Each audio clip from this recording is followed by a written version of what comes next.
नमस्कार, मैं हूं कनुप्रिया सत्तन और आप देख रहे हैं खबर 100 न्यूज। आइए नजर डालते हैं आज की कुछ खास खबरों पर, लेकिन उससे पहले रुक करेंगे आज की हेडलाइंस की ओर। भाजपा को बंगाल में झटका, सांसद सौमित्र खान की पत्नी सुजाता मंडल टीएमसी में हुई शामिल।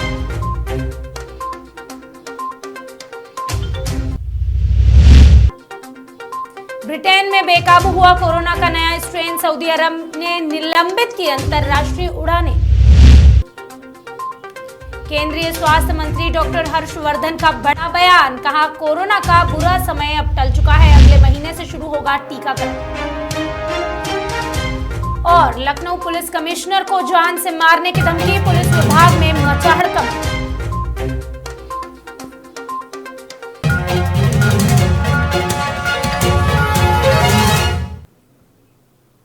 हाल ही में पश्चिम बंगाल दौरे को लेकर गृह मंत्री नरोत्तम मिश्रा ने कहा कि बंगाल की आर्थिक बदहाली, बौद्धिक कंगाली और धार्मिक कंगाली देखकर पीड़ा हो रही है, लेकिन वहां पीएम मोदी के नेतृत्व में आशा की एक किरण साफ साफ नजर आ रही है। वहीं काले धन मामले को लेकर भी उन्होंने कहा कि केस डायरी एक अलग विषय है और सीबीडीटी की रिपोर्ट एक अलग विषय है, दोनों को ना मिलाया जाए वरना भ्रम पैदा होगा। इस दौरान उन्होंने कांग्रेस पर जमकर निशाना साधा और कहा कि वंशवाद से कांग्रेस बच ही नहीं सकती है। दिल्ली से लेकर भोपाल तक वंशवाद लगातार चला आ रहा है। इसके साथ ही गृह मंत्री नरोत्तम मिश्रा ने अन्य कई मुद्दों पर अपनी प्रतिक्रिया दी। आइए सुनाते हैं क्या कहा गृह मंत्री नरोत्तम मिश्रा ने।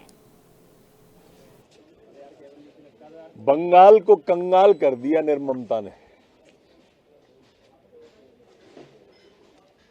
आज बंगाल जाओ तो पीड़ा होती है, आर्थिक कंगाली देखकर,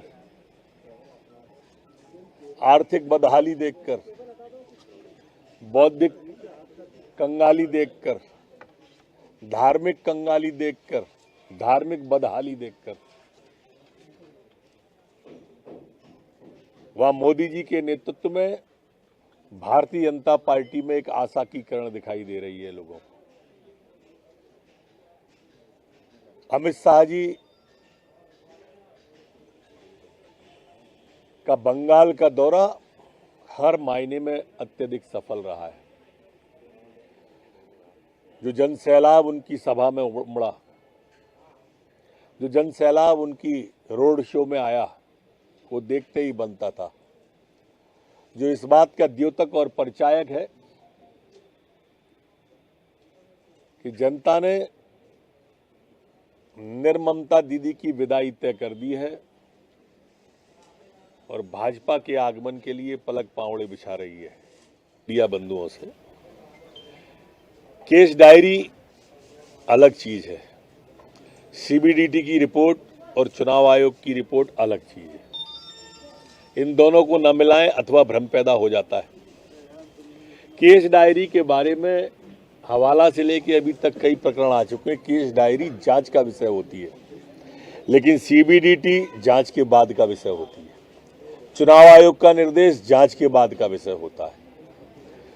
जो नाम जांच के बाद आए हैं, चुनाव आयोग ने भेजे हैं, उनके बारे में माननीय मुख्यमंत्री जी ने बता दिया कि कानून अपना काम करेगा, कोई भी कितना भी बड़ा हो नहीं बचेगा। मामला कब दर्ज हो रहा है? कार्रवाई प्रचलन में है, जल्दी ही आपके सामने तथ्य आ जाएंगे। हाल ही में मध्य प्रदेश के चिकित्सा शिक्षा मंत्री विश्वास सारंग का एक बयान सामने आया, जिसमें उन्होंने राहुल गांधी के वापस कांग्रेस नेतृत्व संभालने पर चुटकी ली। उन्होंने कहा कि कांग्रेस पार्टी नेहरू परिवार की चाटुकारिता में लगी हुई है। कम योग्यता वाले व्यक्तियों को हमेशा यहां आगे बढ़ाया जाता रहा है और आगे भी यही किया जाएगा। साथ ही कमलनाथ के दिल्ली में पद मिलने पर उन्होंने कहा कि यह कांग्रेस का अंदरूनी मामला है। कमलनाथ की राजनीति भी नेहरू परिवार तक ही सीमित है। साथ ही आईपीएस अधिकारियों पर ईओडब्ल्यू में प्रकरण दर्ज कराने पर उन्होंने कहा कि चुनाव आयोग और आयकर विभाग ने जो रिपोर्ट दी है उसके आधार पर कार्यवाही जरूर होगी। बिना तथ्य के आरोप लगाना दिग्विजय सिंह जी की आदत है। दिग्विजय सिंह जी मीडिया की सुर्खियों में बने रहना चाहते हैं, क्योंकि कांग्रेस में अब कोई हैसियत बची नहीं। कांग्रेस के आम कार्यकर्ता ने ये मान लिया है कि मध्य प्रदेश में कांग्रेस की बदतर स्थिति के जिम्मेदार दिग्विजय सिंह जी हैं। भोपाल की जनता ने उन्हें बता दिया कि 10 साल तक उन्होंने जो मध्य प्रदेश को लूटा उसका कर्ज भोपाल की जनता ने चुका दिया। 3.5 लाख वोटों से हारने वाले व्यक्ति अब मध्य प्रदेश की राजनीतिक क्षितिज पर एक भूली बिसरी कहानी के रूप में जाने जाते हैं और अपनी भूली बिसरी कहानी को याद कराने के लिए वो इस तरह के सेंसेशनल बयान देकर मीडिया की सुर्खियों में बने रहते हैं। बिना तथ्य के आरोप लगाना, बिना आधार पर बात करना, ये दिग्विजय सिंह जी की आदत है। मैं उस पर बहुत टिप्पणी नहीं करना चाहता। कांग्रेस शुरू से नेहरू के समय से नेहरू परिवार की चाटुकारिता करने वालों की पार्टी है। चाहे नेहरू जी का मामला हो, चाहे इंदिरा जी का हो, चाहे राजीव जी, सोनिया जी, राहुल जी या प्रियंका जी का मामला हो, परिवारवाद और जिस प्रकार से साम्राज्यवाद चलता है उसकी पराकाष्ठा है कांग्रेस में। राहुल गांधी एक नेता के बेटे हैं, वो राजनीति में आए कोई दिक्कत नहीं है, परंतु योग्यता सबसे महत्वपूर्ण होना चाहिए। और जब राहुल गांधी जैसे कम योग्यता वाले व्यक्ति को आगे बढ़ाया जाता है केवल इसलिए कि वो नेहरू परिवार के हैं, तो फिर बाकी परिवारवाद और जगह क्यों नहीं होगा। ये बहुत शर्म की बात है कि वो कांग्रेसी जिन्होंने कांग्रेस पार्टी के विस्तार में अपना जीवन लगाया, वो कांग्रेस पार्टी में कहीं भी नहीं है। केवल और केवल परिवारवाद और परिवारवाद के माध्यम से पार्टी चलाना, यही कांग्रेस। राजगढ़ में खिलचीपुर के तहसीलदार को पूर्व ऊर्जा मंत्री और विधायक प्रियव्रत सिंह के गुस्से का शिकार होना पड़ा। दरअसल खिलचीपुर तहसीलदार को प्रियव्रत सिंह ने शासकीय जमीन पर हो रहे अतिक्रमण और निर्माण कार्य को रोकने के कई बार आदेश दिए थे, लेकिन तहसीलदार ने उनकी एक भी नहीं सुनी, जिसको लेकर पूर्व मंत्री और विधायक प्रियव्रत सिंह सैकड़ों किसानों और कांग्रेसी नेताओं के साथ तहसील कार्यालय पहुंचे और तहसीलदार को जमकर फटकार भी लगाई। बताया जा रहा है कि तत्कालीन तहसीलदार ने जीरापुर में सिंचाई विभाग की शासकीय जमीन पर हो रहे निर्माण कार्य को रोका था, जिसे एक बार फिर से शुरू करा दिया गया और शिकायत के बाद भी काम नहीं रोका जा रहा है, जिसको लेकर पूर्व ऊर्जा मंत्री प्रियव्रत सिंह ने तहसीलदार को जमकर फटकार लगाई है। राजगढ़ से रामबाबू चौहान की रिपोर्ट।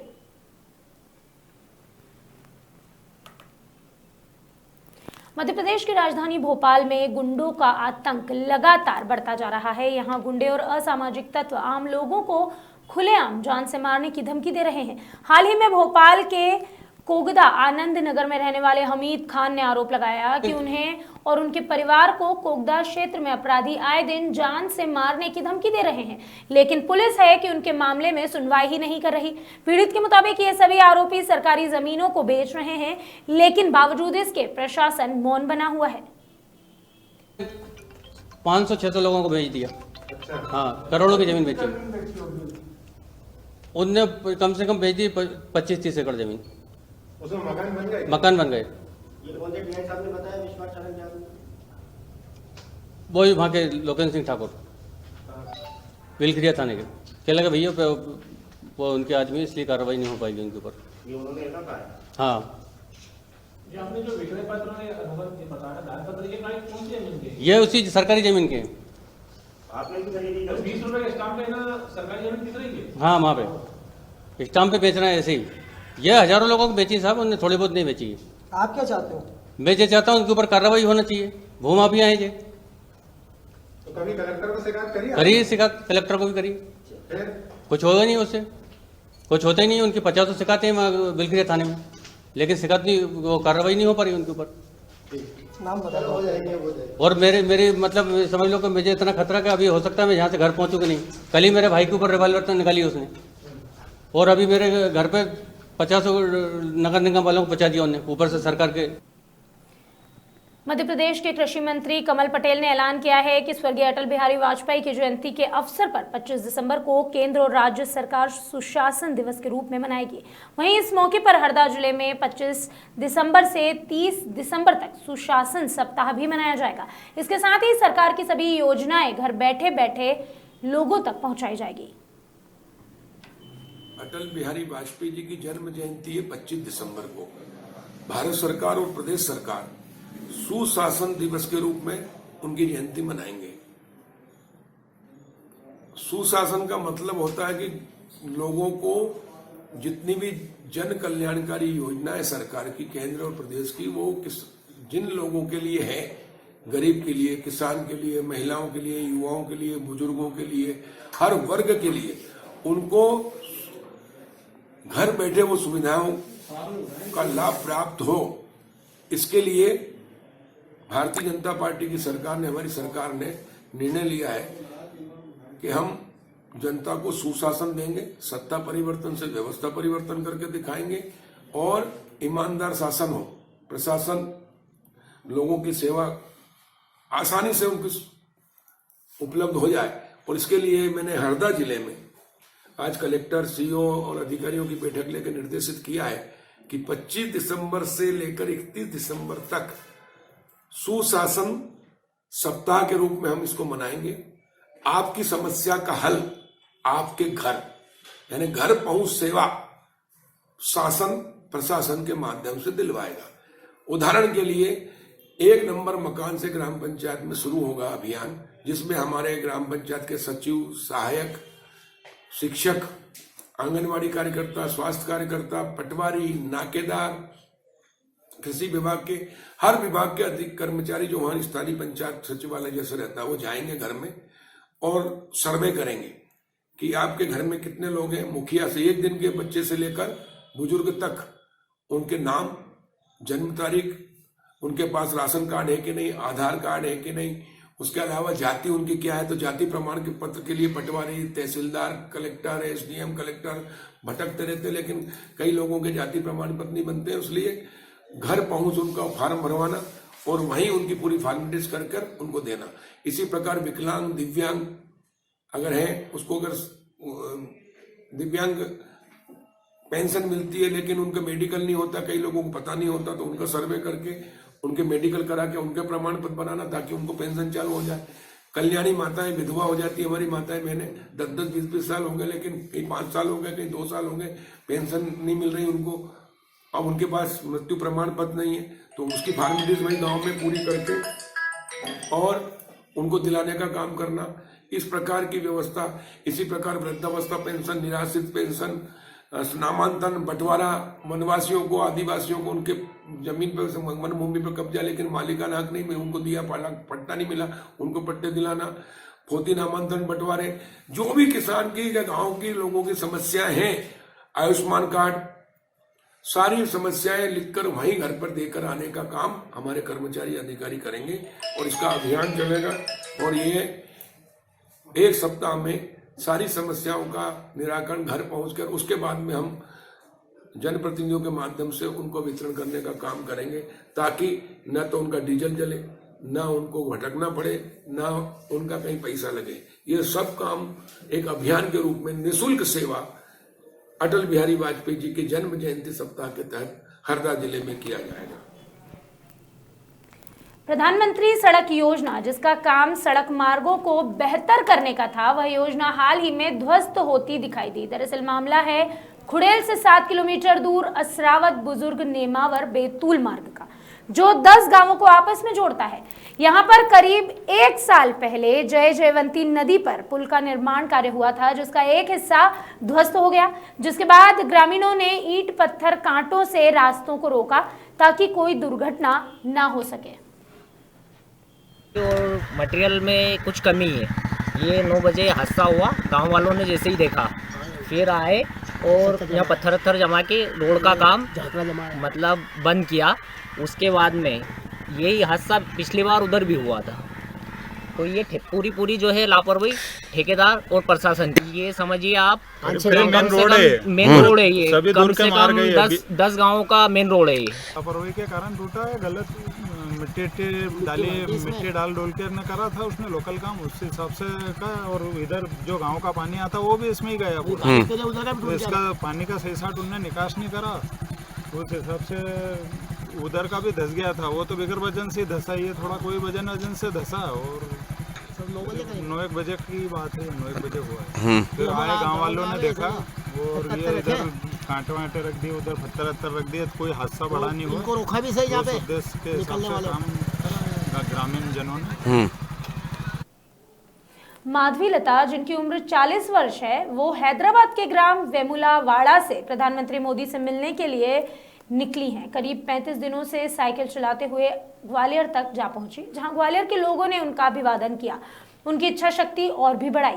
करीब 40 दिनों में वह प्रधानमंत्री मोदी के पास पहुंचेगी, जिसके बाद वह रेल के माध्यम से उत्तरकाशी जाएंगी और दर्शन करेगी। माधवी लता साइकिल चलाकर नरेंद्र मोदी से इसलिए मिलना चाहती हैं कि वे पीएम मोदी संसद में हिंदू धर्म की रक्षा के लिए कानून पास करने की बात कही है और साथ ही साथ गाय को राष्ट्रीय पशु बनाने की मांग भी कर सके।